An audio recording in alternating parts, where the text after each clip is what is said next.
So Deb, this is now the end of the trip. It's been a great week. What will you take away from this trip? Yeah, I can't believe it's the end of the week.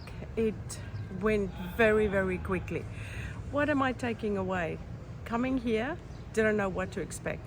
Didn't know what we're gonna find. Didn't know if it's just all a hype, you know, how people think when they're not within the situation. Arriving at the RUEL Foundation, we first went into the Nourishment Center, and here I go again, and seeing those little kids that is so malnourished, it just absolutely broke my heart, and couldn't believe how desperate the situation was, and all the good work that Pauline and her team is doing. I saw photos and saw the little one a few days after for being there, and there was a remarkable difference in how this little child looked.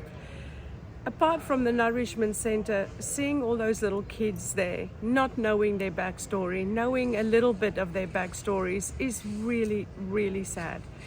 And just thinking those kids are there, they don't have a mum, they don't have a dad.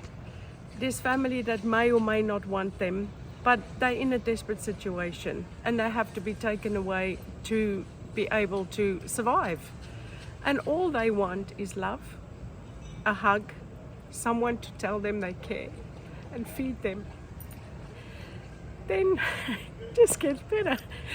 We got to the hospital, and this was a day where I was sad, but I was also so happy. It was a happy sad, seeing all those people sitting there waiting for surgery, just having hope that their child is going to be able to live a normal life, not going to be teased, because kids are brutal.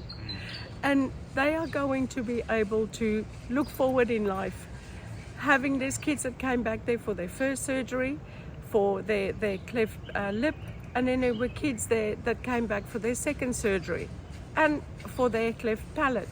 And on top of it all, there's parents there that arrived with their kids that's been there for a second and a third time, and the little kid has not been well enough to have their surgery. Again, various factors to that, but a lot of it is malnourishment because the kids get sick and they can't have their surgery. We saw the surgery, we saw the kids afterwards, and the glow and the happiness and the gratefulness on those parents' faces. I myself cannot say thank you enough to Pauline and her team at the RUEL Foundation for what they're doing. And in saying that, it's people like the Payton Foundation that have a team that tirelessly try and collect money, tirelessly try and tell people what the dire situation is here and in other parts of the world.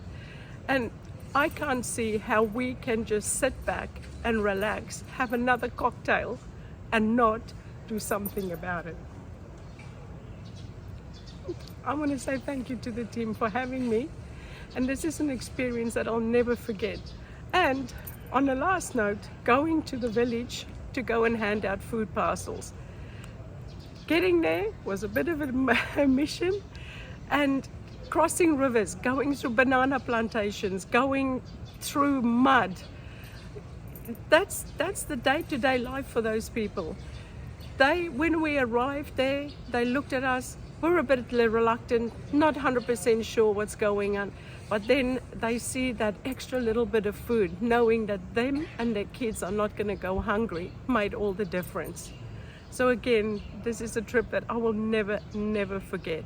And I say thank you to both the RUEL Foundation and the Payton Foundation for having me and not making me, but for having me come on this trip. It's something I will never forget. And I will make sure that I will try and do my bit to assist. Thank you.